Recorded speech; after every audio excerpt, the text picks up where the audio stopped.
Welcome to Sri Maths classes, guys. Today we will start chapter 4 and chapter 4 is quadratic equation. तो सबसे पहले हम बात कर लेते हैं जो क्वाड्रेटिक इक्वेशन होता क्या है, और उससे पहले मुझे थोड़ा सा पीछे जाना पड़ेगा। और ये जो है गाइज, ये इंट्रोडक्शन का लेक्चर है। मैं इस वीडियो में आपको पूरा का पूरा इस चैप्टर में जो भी आपको कॉन्सेप्ट पढ़ने हैं सारे कॉन्सेप्ट मैं बताऊंगा। और इस वीडियो को देखने के बाद चैप्टर 4 में कोई भी डाउट्स आपका नहीं बचेगा। सारा का सारा कॉन्सेप्ट जो भी छोटी छोटी चीज़ें हैं पढ़ने हैं वो सब कुछ मैं इसमें आपको क्लियर कर दूंगा। ठीक है, तो स्टार्ट करते हैं। हम इस चैप्टर का नाम है क्वाड्रेटिक इक्वेशन। क्वाड्रेटिक इक्वेशन को हिंदी में हम द्विघात समीकरण कहते हैं। ठीक है, मैं हिंदी मीडियम और इंग्लिश मीडियम दोनों के बच्चों का ये कवर करा रहा हूँ। तो द्विघात समीकरण कहते हैं। द्विघात का मतलब गाइस आपको पता चला होगा, ये आपने क्लास 9th के मैथ्स में भी पढ़ा होगा, लेकिन फिर भी मैं आपको बताता हूँ। सबसे पहले ये जो क्वाड्रेटिक इक्वेशन है ये आया कहाँ से है। ठीक है, तो उससे पहले मुझे थोड़ा सा एक चैप्टर पीछे जाना पड़ेगा, जो हमने दूसरा चैप्टर में पॉलिनोमियल पढ़ा था। ठीक है, पॉलिनोमियल जिसे हम हिंदी में बहुपद कहते हैं।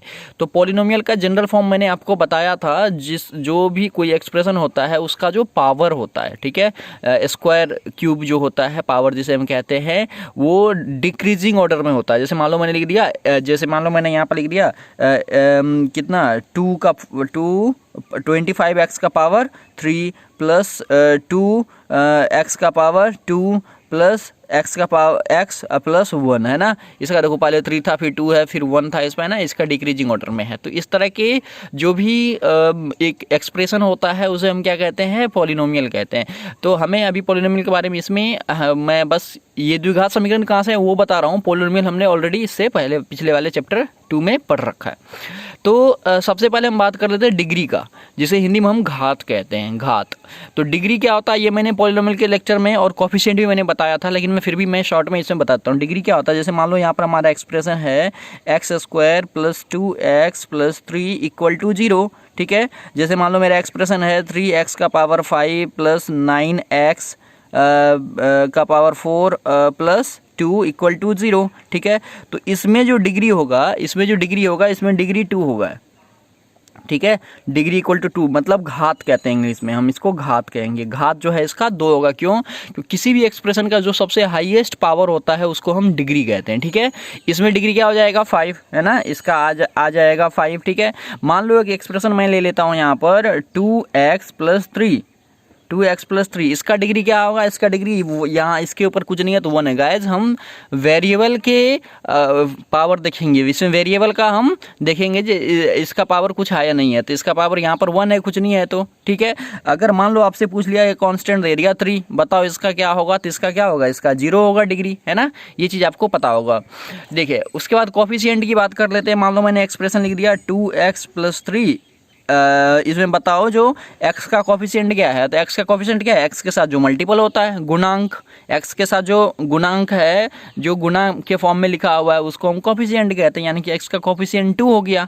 ठीक है, जैसे मान लो मैंने लिख दिया यहाँ पर 3x² - 2x, तो इसमें = 0। तो बताओ इसमें x का कोफिशिएंट क्या है, बताओ क्या है। तो यहाँ पर x का कोफिशिएंट 2 है, 2 नहीं है, -2 है। ठीक है, इसमें अक्सर बच्चे मिस्टेक करते हैं, तो इसमें मिस्टेक नहीं करना है। अगर मान लो मैं इसमें पूछ लूँ जो x² का कोफिशिएंट क्या है, तो 3 है।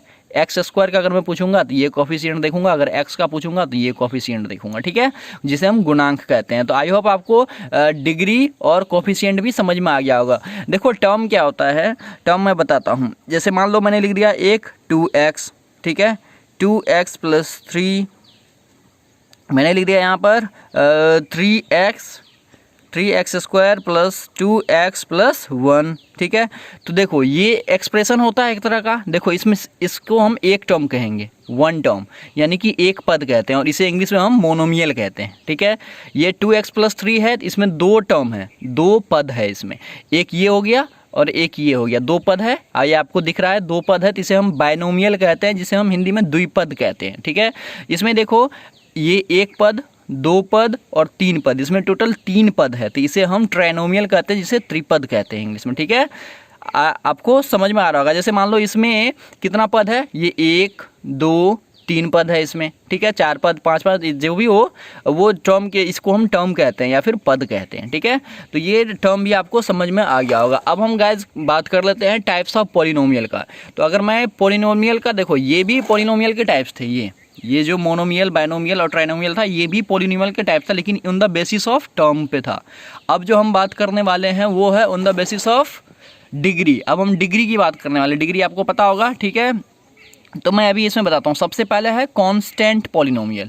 कांस्टेंट पॉलिनोमियल क्या होता है? जिसका डिग्री, मतलब इसमें जो डिग्री होगा, इसका जो डिग्री होगा वो 0 होगा। डिग्री 0 होगा मतलब जैसे मान लो मैंने यहाँ पर लिख दिया 2x का पावर 0 और 2x का पावर 0 और +3, जैसे मान लो मैंने लिख दिया।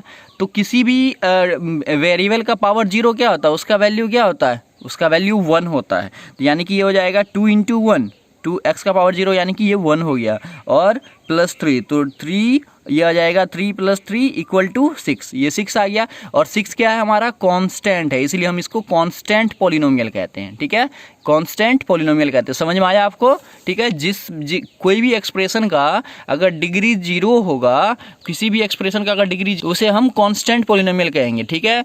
दूसरा पॉइंट आता है लीनियर पॉलिनोमियल। तो लीनियर पॉलिनोमियल में क्या होता है? इसका जो डिग्री होता है वो 1 होता है। जैसे मान लो मैंने लिख दिया 2x + 1।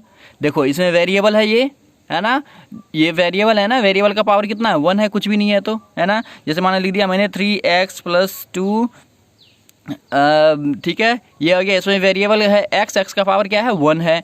जैसे मान लो मैंने लिख दिया क्या, x, ये क्या है? इसमें वेरिएबल क्या है? वो x है और इसका पावर क्या है? 1 है। तो इसको हम क्या कहेंगे?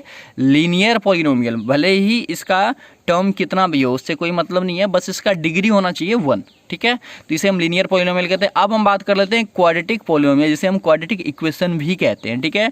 तो इसका जो डिग्री होगा, इसका डिग्री 2 होता है, इसका डिग्री होगा 2। जैसे मान लो मैंने लिख दिया 2x² + 3x + 1। देखो इसमें डिग्री क्या है? इसका 2 है, इसका 1 है, इसका पावर 1 है, इसका 2 है। तो सबसे हाईएस्ट पावर क्या है? इसका 2 है, तो इसका डिग्री कितना हुआ? 2 हुआ। जैसे x² है ना, इसका पावर कितना है? 2 है, तो इसका डिग्री भी 2 ही हुआ। ये हो गया हमारा क्वाड्रेटिक पॉलिनोमियल। मैंने लिख दिया 3x² + 5x + 2 = 0। तो यहाँ पर देखो इसका डिग्री क्या है? 2 है। तो इस तरह के एक्सप्रेशन को हम क्या कहेंगे? क्वाड्रेटिक इक्वेशन या फिर क्वाड्रेटिक पॉलिनोमियल कहेंगे।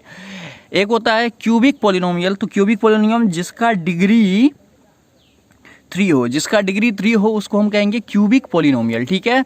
जैसे एग्जांपल हो गया x³ + 2x² + 3x + 1 = 0। देखो इसमें, देखो इसमें हाईएस्ट पावर क्या है? 3 है, हाईएस्ट पावर 3 है, तो इसका डिग्री 3 हुआ। तो जब भी कभी किसी भी एक्सप्रेशन का अगर डिग्री 3 हो तो उसको हम कहते हैं क्यूबिक पॉलिनोमियल, ठीक है। अगर डिग्री 2 होगा तो क्वाड्रेटिक पॉलिनोमियल, अगर डिग्री 1 होगा तो लीनियर पॉलिनोमियल, अगर डिग्री 0 होगा तो कांस्टेंट पॉलिनोमियल, ठीक है। तो ये था पॉलिनोमियल के types on the basis of degree, ठीक है।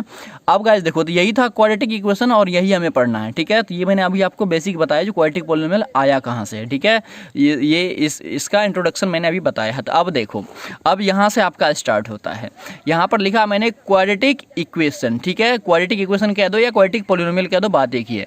तो सबसे पहले हम ये देखते हैं, जिसे हमने इससे पिछले वाले चैप्टर में भी पढ़ा था, पेयर ऑफ लीनियर इक्वेशन, उसका भी जनरल फॉर्म था, ठीक है।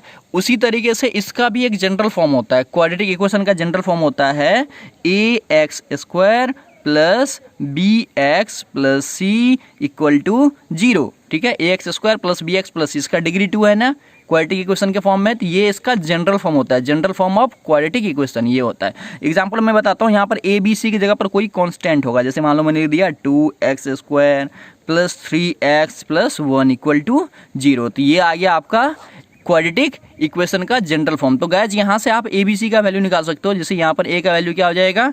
2 होगा, बी का वैल्यू क्या होगा? 3 होगा, सी का वैल्यू क्या होगा? 1 होगा। ये ए का वैल्यू, ये जो x² के साथ जो कोफिशिएंट होगा, गुणांक होगा, वो ए का वैल्यू, जो x के साथ कोफिशिएंट है वो बी का वैल्यू, और जो पूरा कांस्टेंट या नंबर का फॉर्म होता है उसे हम सी का वैल्यू कहते हैं। तो इसमें अगर मान लो यहाँ पर -1 होता तो सी का वैल्यू -1 होता, ठीक है, -1 होता।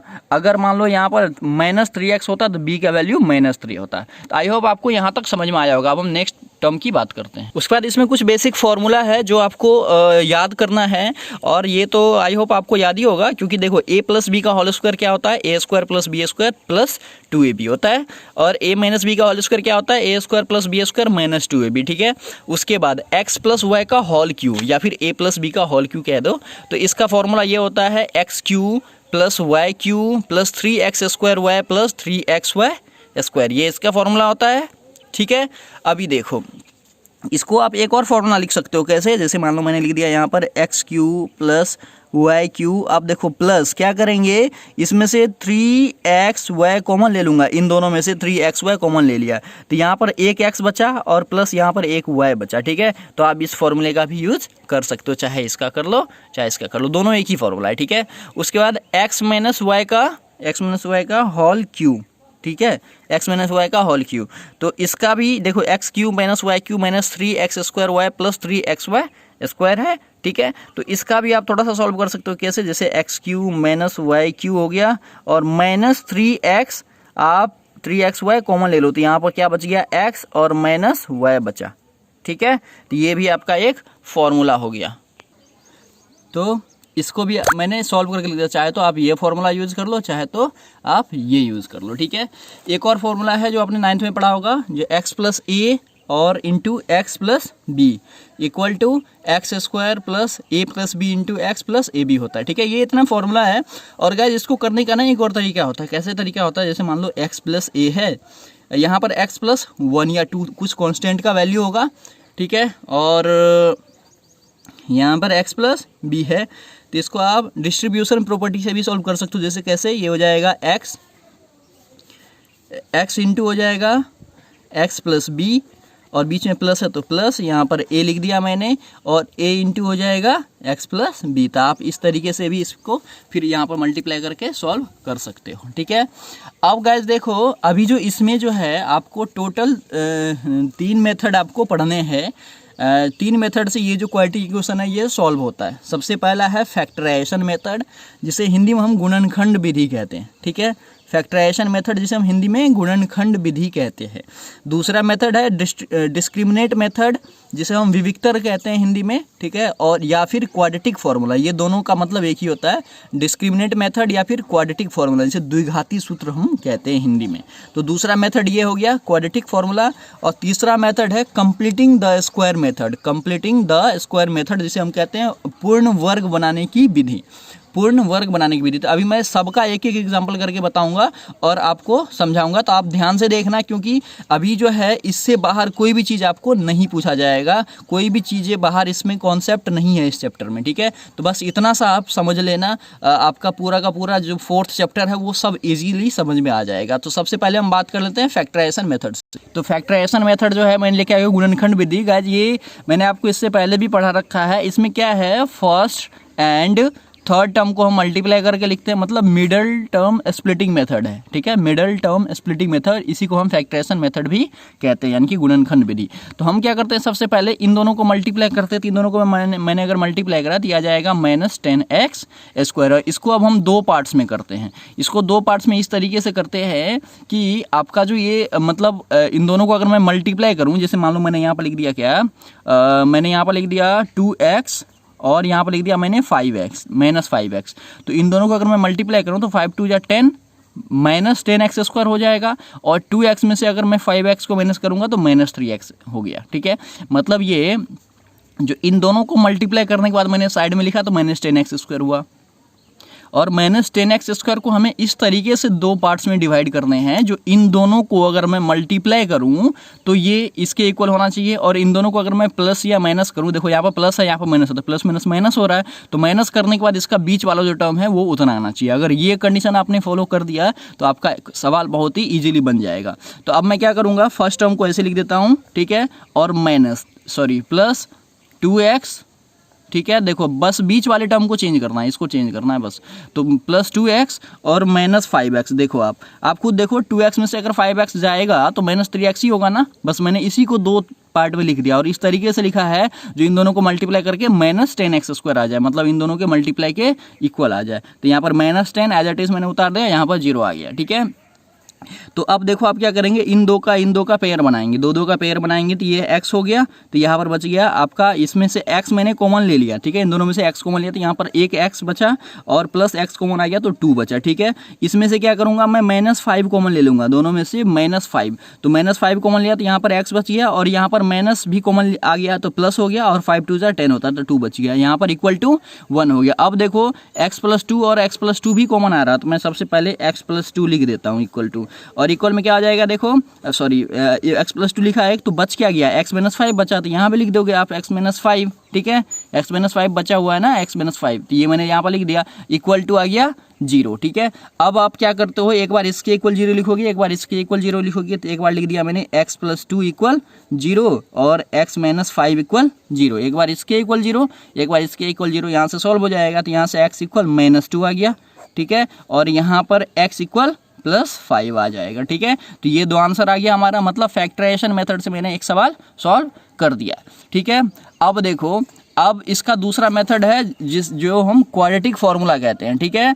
क्वाड्रेटिक फार्मूला ये जो गाइस था मतलब जहाँ तक मैंने अलजेब्रा का फार्मूला बताया था यहाँ तक, ये जो है ये एक्सरसाइज 4.1 में यूज़ होना था, ठीक है। ये फैक्टराइजेशन मेथड 4.2 में यूज़ होगा, ये जो क्वाड्रेटिक फार्मूला ये 4.3 में यूज़ होगा, और ये जो कंप्लीटिंग स्क्वायर में बताऊंगा ये आपका 4.4 में यूज़ होगा, ठीक है। तो अब सारा का सारा इंट्रोडक्शन मैं एक ही वीडियो में बता देता हूँ। तो सबसे पहले मैं ये बात करता हूँ क्वाड्रेटिक फार्मूला का, ठीक है। तो देखो इसका मैं फॉर्मूला लिखता हूँ, मैंने ये जनरल फॉर्म यहाँ पर लिखा हुआ है, जनरल फॉर्म लिखा हुआ है ना यहाँ पर। तो देखो इसका एक फॉर्मूला होता है x निकालने का, देखो यहाँ पर ये a का वैल्यू होगा कुछ ना कुछ, b का कुछ ना कुछ वैल्यू होगा और c का कुछ ना कुछ वैल्यू होगा। तो यहाँ पर x निकालने का जो फॉर्मूला होगा, मतलब इसका डायरेक्ट फॉर्मूला होता है -b ± √d/2a होता है, ठीक है। ये होता है डायरेक्ट फॉर्मूला, क्वाड्रेटिक फार्मूला जिसे हम कहते हैं, द्विघाती सूत्र से ये फार्मूला होता है। लेकिन अब इसमें देखो आपको a पता है, b पता है ना, लेकिन यहाँ पर d क्या है जो अंडर रूट में लिखा है, तो d का मतलब होता है विविक्तर, जो मैंने इसमें बता रखा है डिस्क्रिमिनेट d, और d निकालने का फॉर्मूला होता है क्या, b² - 4ac, ये होता है d निकालने का फॉर्मूला, b² - 4ac। तो मैं इसका भी एक एग्जाम्पल करके आपको बता देता हूँ पहले। तो इसका मैंने एग्जांपल लिख दिया मैंने, इसको मैं क्वाड्रेटिक फार्मूला से सॉल्व करूंगा। तो गाइस देखो हमारा फार्मूला जो होता है वो x का जो वैल्यू हम निकालते हैं तो उसमें एक d आ रहा था, तो d कैसे निकालते हैं सबसे पहले वो देखता हूँ। इसमें से सबसे पहले आप ABC का वैल्यू निकालो, तो a का वैल्यू 2 है, b का वैल्यू कितना है -5 है, और c का वैल्यू क्या है 3 है, ठीक है। तो यहाँ से d निकाल लेता हूँ सबसे पहले मैं। d का मतलब क्या होता है, डिस्क्रिमिनेट, मतलब विवेचक, विवेचक भी कहते हैं, विविक्तर भी कहते हैं, ठीक है। तो d का कितना होता है फॉर्मूला, b² - 4ac, ये फॉर्मूला होता है। तो अब देखो यहाँ से b का वैल्यू डाल दो, तो -5 का स्क्वायर हो गया, पुट कर दिया मैंने b का वैल्यू। अब -4 इंटू a का वैल्यू 2 है और c का वैल्यू 3 है, तो यहाँ से -5 का अगर स्क्वायर करूंगा तो ये 25 होगा प्लस में, -5 इंटू -5 इक्वल टू 25, माइनस में आ जाएगा 4 2 जा 8 और 8 3 जा 24, तो यहाँ से कितना आ गया हमारा 1 आ गया, तो मतलब d का वैल्यू आ गया 1, ठीक है, d का वैल्यू 1 आ गया। अब मैं क्या करूँगा, फॉर्मूला है हमारे पास क्वाड्रेटिक इक्वेशन का फॉर्मूला क्या मैंने बताया था, -b ±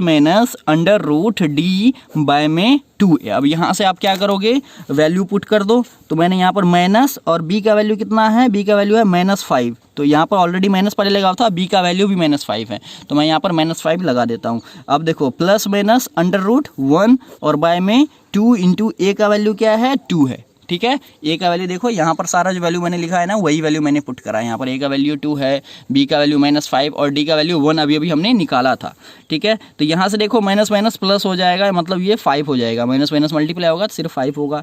अब देखो प्लस माइनस √1 का √1 ही होता है, आपको पता होगा, √1 का वैल्यू 1 होता है, और बाय में 2 2 जा 4 हो गया, ठीक है।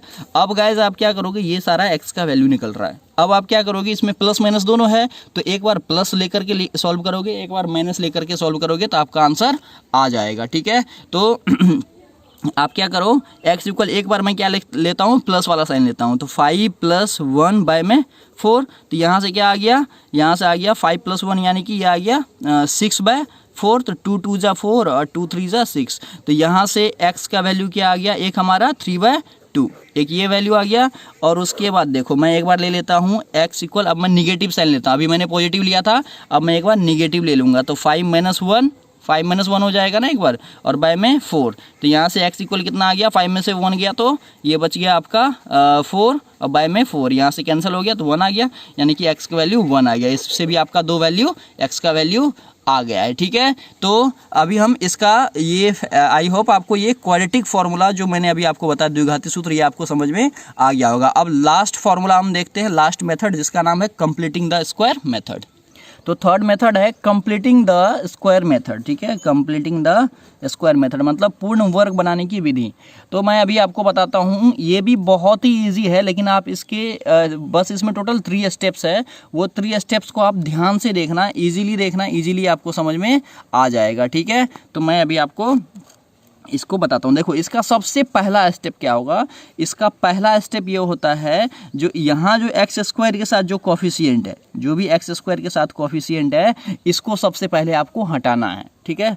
तो इसको आप कैसे हटाओगे, तो इसमें ये फर्स्ट स्टेप है, ठीक है, फर्स्ट स्टेप आपको क्या फॉलो करना है, जो एक्स स्क्वायर के साथ जो भी कोफिशिएंट होगा उसको हटाना है, मतलब हमें यहाँ पर कोफिशिएंट नहीं चाहिए। तो इसको हटाने के लिए मुझे सबके नीचे 2 से डिवाइड करना पड़ेगा, इसके नीचे इसके। अब इसके हटाने के लिए अगर मैं इसके नीचे करूँगा तो इसके नीचे भी करना पड़ेगा, इसके नीचे भी करना पड़ेगा, इसके नीचे भी करना पड़ेगा, ठीक है। तो बोथ साइड डिवाइडेड बाय 2, यहाँ पर लिख दूंगा मैं क्या, बोथ साइड डिवाइडेड बाय 2। आप लिख दो या फिर नहीं भी लिखो कोई दिक्कत नहीं है, मैं लिख देता हूँ बोथ साइड डिवाइडेड बाय 2। तो ये कितना हो जाएगा, 2x square minus 5x plus 3 के नीचे में 2 आ जाएगा, इक्वल टू 0/2 आ गया। अब देखो अगर ये आया तो हम ये जो 2 है तो ये सब के नीचे होगा, है ना। नेक्स्ट स्टेप में मतलब अगला इसका जो होगा ये हो जाएगा 2x स्क्वायर बाय में 2 माइनस 5x बाय में 2 और प्लस 3 बाय में 2 इक्वल टू 0 हो जाएगा। 0/2 से करोगे तो 0 होगा। यहाँ से देखो 2 और 2 कैंसिल हो गया, तो बचा क्या आपके पास, सिर्फ x स्क्वायर बचा। इधर बच गया आपका 5x बाय में 2 और ये बच गया 3/2 इक्वल टू 0। पहला स्टेप हो गया आपका कंप्लीट।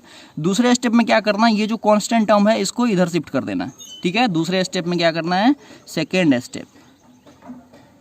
स्टेप में क्या करना है आपको, ये जो कांस्टेंट वाला टर्म है इसे इधर शिफ्ट कर दो, तो ये आ जाएगा क्या, x square minus 5x bye में 2, ठीक है, और इक्वल टू आ जाएगा माइनस 3/2। ये दूसरा स्टेप हो गया। और जो थर्ड एंड लास्ट स्टेप है, ठीक है, इसको आप ध्यान से समझना, थर्ड स्टेप बहुत ही इंपॉर्टेंट है। तो अभी इसमें हमें क्या करना है, ये जो 5/2 है, यहाँ जो x का जो कोफिशिएंट है, इसका जो कोफिशिएंट है यहाँ पर देखो, x का कोफिशिएंट 5/2 है। अभी आप माइनस रहने दो, अभी 5/2 देखो, इसके साथ जो भी मल्टीपल है 5/2, इसको आपको हाफ करना है, तो देखो अगर मान लो आपको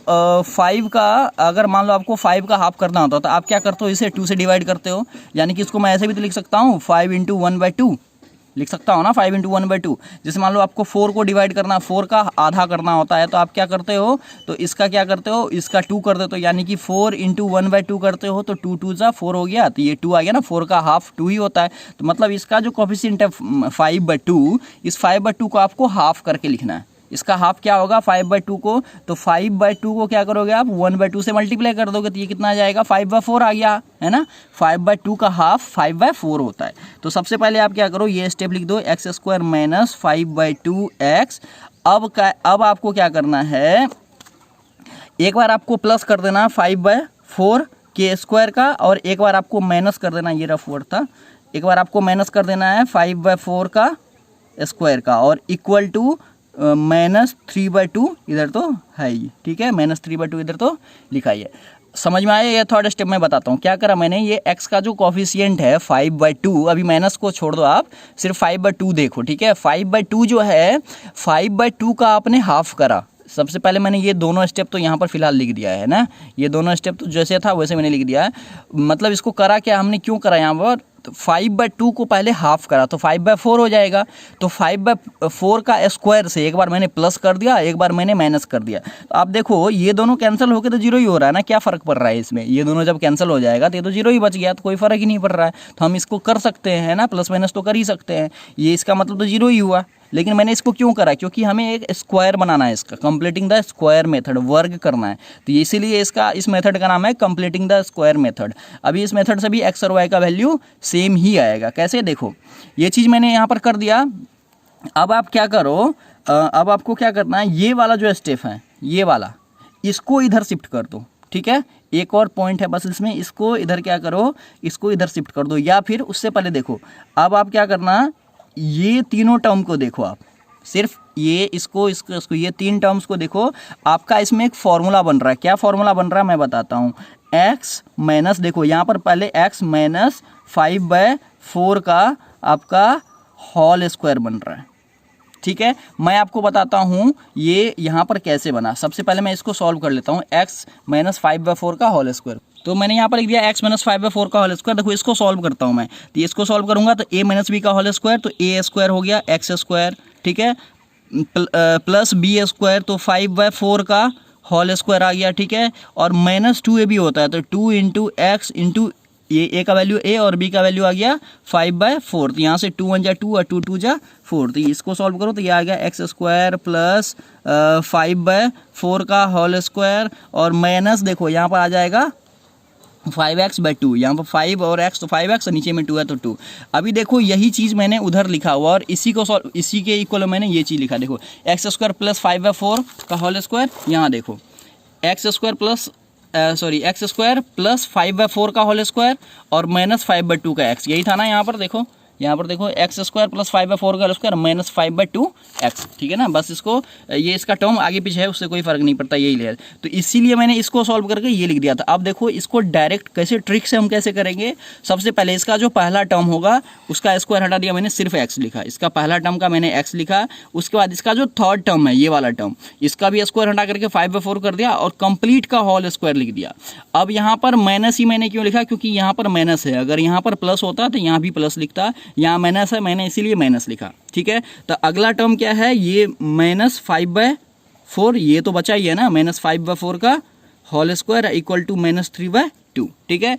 अभी मैंने क्या बताया, अभी इसको क्या करना है, इसको इधर शिफ्ट कर देना। तो ये आ जाएगा एक्स माइनस 5/4 का होल स्क्वायर, देखा स्क्वायर होल स्क्वायर बन गया ना, ये कंप्लीटिंग स्क्वायर मेथड बन गया ये, इक्वल टू देखो माइनस 3/2, और ये इधर शिफ्ट हो जाएगा, माइनस में है तो ये प्लस हो जाएगा, प्लस 5/4 का होल स्क्वायर, ठीक है। यहाँ तक अभी आपको समझ में आ गया होगा। अगले स्टेप में क्या होगा, देखो ये आ जाएगा, देखो माइनस 3/2 प्लस में देखो 5 5 जा 25 और बाय में कितना आ जाएगा 4 4 जा 16 हो गया, ठीक है। 4 4 जा 16, देखो ये जो स्क्वायर है ये इसके ऊपर भी है इसके ऊपर भी है, तो 5 5 जा 25 और 4 4 जा 16, यही मैंने लिखा है। और इधर जो है वो लिख दो एक्स माइनस 5/4 का होल स्क्वायर। तो अब इसको क्या करेंगे, हम एलसीएम लेकर के सॉल्व करेंगे। तो मैं इसको सबसे पहले एलसीएम ले लेता हूँ। तो यहाँ पर एलसीएम इसका 16 हो जाएगा, ठीक है। 2 से इसको डिवाइड करेंगे तो 8 होगा, और 8 3 जा 24, तो माइनस 24 होगा, और प्लस में देखो यहाँ पर 25 हो जाएगा, 16 को 1 हो जाएगा, 1 को 25 से इतना, ये 25 ही रह जाएगा, ठीक है। इधर तो है सेम है, एक्स माइनस 5/4 का होल स्क्वायर है, ठीक है। तो अब देखो, अब इसको कैसे सॉल्व करूंगा मैं, आ जाएगा एक्स माइनस 5/4 का होल स्क्वायर इक्वल टू, देखो यहाँ पर 24 माइनस में है, 25 प्लस में है, तो इसका आंसर 1/16 होगा, ठीक है। यहाँ तक आपको समझ में आएगा। अब देखो, अब आप एक चीज़ समझो, अगर मान लो एक्स स्क्वायर इक्वल टू 2 है, तो यहाँ से अगर मैं स्क्वायर इसका हटाता हूँ तो इसका एक रूल है, अगर मैं यहाँ से स्क्वायर हटाता हूँ तो ये जो स्क्वायर अगर मैं यहाँ से हटाऊँ तो ये रूट में आ जाता है, इधर वाला जो भी नंबर होगा वो रूट में आ जाएगा, लेकिन इसके आगे प्लस माइनस लगता है। मतलब अगर एक्स स्क्वायर इक्वल टू 5 है तो मैं अगर एक्स की वैल्यू लिखूँ तो प्लस माइनस अंडर रूट 5 हो जाता है। ये रूल है जो आपको, कॉन्सेप्ट है जो दिमाग में आपको लेने हैं, ठीक है। अभी देखो वही चीज़ यहाँ भी करूँगा मैं, इसका स्क्वायर निकालूंगा तो ये क्या हो जाएगा, रूट में आ जाएगा। तो मैं लिख देता हूँ X minus 5/4 equal to under root 1/16, ये प्लस माइनस हो जाएगा, ठीक है। तो अब देखो यहाँ से x minus 5/4 equal two plus minus, इसको रूट 1/16 में अलग अलग शिफ्ट करके भी इसे लिख सकता हूँ, ठीक है। अब देखो ये क्या हो जाएगा, x minus 5/4 equal two plus minus 1/4 हो जाएगा, रूट 1 का 1 हो गया और 16 का 4 होता है, ठीक है। अब आप क्या करोगे, अब आपको क्या करना है, ये जो 5/4 है इसे को इधर शिफ्ट कर लेना, तो x इक्वल कितना हो जाएगा, ठीक है। ये 5/4 को आप इधर शिफ्ट कर लो, तो x इक्वल कितना आ जाएगा, ये आ जाएगा आपका प्लस माइनस 1/4, ठीक है, 1/4 प्लस हो जाएगा 5/4, ये माइनस में था ना, इधर शिफ्ट होकर के प्लस आ गया। ठीक है, अब आप क्या करना है, एक बार प्लस वाला साइन ले लो, एक बार माइनस वाला साइन ले लो और आपका आंसर आ जाएगा। तो मैं क्या करता हूँ, एक बार मैं लिख देता हूँ यहाँ पर टेकिंग पॉजिटिव साइन। ठीक है, मैंने पॉजिटिव साइन ले लिया तो x इक्वल कितना आ जाएगा, 1/4 प्लस 5/4। तो इसका एलसीएम ले लो आप, तो ये आ जाएगा 4, ये आ जाएगा 1 + 5, तो ये आ जाएगा 5 × 6/4, तो 2 × 2 = 4 और 2 × 3 = 6। तो यहाँ से x का वैल्यू आ गया आपका 3/2, जो हमने इससे पहले वाले मेथड से भी x इक्वल 3/2 ही आया था। तो यहाँ पर x का वैल्यू 3/2 आ गया। ठीक है, अभी देखो ये मैंने पॉजिटिव साइन लिया था, अब मैं क्या करूँगा, टेकिंग निगेटिव साइन। अब मैं निगेटिव साइन लेकर के चल रहा हूँ, तो निगेटिव साइन अगर मैं लेकर के चलूँगा तो x इक्वल कितना आ जाएगा, -1/4 और प्लस 5/4, है ना। यहाँ पर एक बार मैंने प्लस लिया था अभी इसमें, और इसमें मैं यहाँ पर माइनस ले रहा हूँ। ठीक है, तो अब देखो यहाँ से क्या आ जाएगा, 4 आ गया, यहाँ पर आ गया -1 और प्लस 5 x का वैल्यू, तो x इक्वल कितना आ जाएगा, ये आ जाएगा 4/4। तो यहाँ पर कैंसिल होकर के x का वैल्यू 1 आ गया, और पिछले मेथड से भी आपका x का वैल्यू 1 और 3/2 ही आया था। तो आई होप आपको ये कंप्लीटिंग द स्क्वायर मेथड भी अच्छे से समझ में आ गया होगा। ठीक है, अब इसका लास्ट टर्म है इस चैप्टर का, क्या है लास्ट पॉइंट है, ये चीज़ है। देखो नेचर ऑफ रूट्स। रूट्स क्या होता है, जो x की दो वैल्यू हम निकालते हैं ना, उसी को हम रूट्स कहते हैं, मतलब मूल कहते हैं, मूलों की प्रकृति हिंदी में हो गया। रूट्स मतलब हो गया जो हम x की वैल्यू निकालते हैं। देखो d का मतलब आपको पता है, जो d का मतलब क्या होता है, जो b² - 4ac होता है। ठीक है, विविक्तर होता है, डिस्क्रिमिनेट होता है। अगर कभी भी d का वैल्यू अगर 0 से कम आता है, sorry d is greater than 0, मतलब d का वैल्यू अगर 0 से ज़्यादा आ गया, अगर d का वैल्यू मतलब b² - 4ac का वैल्यू अगर 0 से ज़्यादा आया है, मतलब निगेटिव में नहीं आया है, 1 2 3 4 5 ऐसे कुछ आया है, तो उसका दो अलग अलग रूट निकलते हैं। दो अलग अलग रूट का मतलब क्या होगा, x का वैल्यू इसमें 2 और 3 निकलेगा, मतलब मैंने एक एग्जाम्पल लिया है, दो अलग अलग वैल्यू निकलेगा। ठीक है, दूसरा कंडीशन है, अगर d जो है वो 0 से छोटा होगा, अगर d का वैल्यू 0 से छोटा होगा, यानी कि माइनस में अगर आंसर होगा, तो उसका कोई रूट नहीं निकलेगा। ठीक है, उसमें x की वैल्यू कुछ भी नहीं आएगी, कोई रूट नहीं निकलेगा, ये कंडीशन है। और तीसरा चीज़ ये है, जो अगर d = 0 होगा, अगर d का वैल्यू 0 हो, तो यानी कि मान लो अगर b² - 4ac का वैल्यू 0 आ गया, तो उसके दो इक्वल रूट लिख लेंगे, मतलब x का वैल्यू अगर एक 1 आया तो दूसरा भी 1 ही आएगा, अगर 2 आया तो दूसरा भी 2 ही आएगा। ये इसका कहने का मतलब, वही चीज़ मैंने यहाँ पर लिखा है, अगर d का वैल्यू 0 से छोटा हो तो उसके अलग अलग दो वास्तविक मूल होगा, जो पहला कंडीशन मैंने लिखा है। दूसरा कंडीशन लिखा है, कोई वास्तविक मूल नहीं होगा अगर d का वैल्यू 0 से छोटा होगा। अगर d का वैल्यू 0 के इक्वल होगा तो दो बराबर वास्तविक मूल होगा, जो मैंने यहाँ पर लिखा। तो मैंने इसी चीज़ को गाइस हिंदी में लिख दिया, बस और कुछ भी नहीं है, आप इसे समझ लेना। ठीक है, तो ये पूरा का पूरा इंट्रोडक्शन का वीडियो था, जो अभी कंप्लीट हो चुका है। चैप्टर 4 में जो भी कॉन्सेप्ट है, मैं सारा का सारा कॉन्सेप्ट आपको क्लियर करवा रखा है, इस वीडियो में आपका हो गया होगा। तो आप इस वीडियो को 2 बार देखना, और आपको सारा का सारा कॉन्सेप्ट बिल्कुल 100% क्लियर हो जाएगा, ताकि इस वीडियो को देखने के बाद आगे जो आप एक्सरसाइज करोगे तो उसमें आपको कोई भी प्रॉब्लम नहीं होगा। ठीक है, आई होप आपको अच्छे से समझ में आया होगा। Thanks for watching.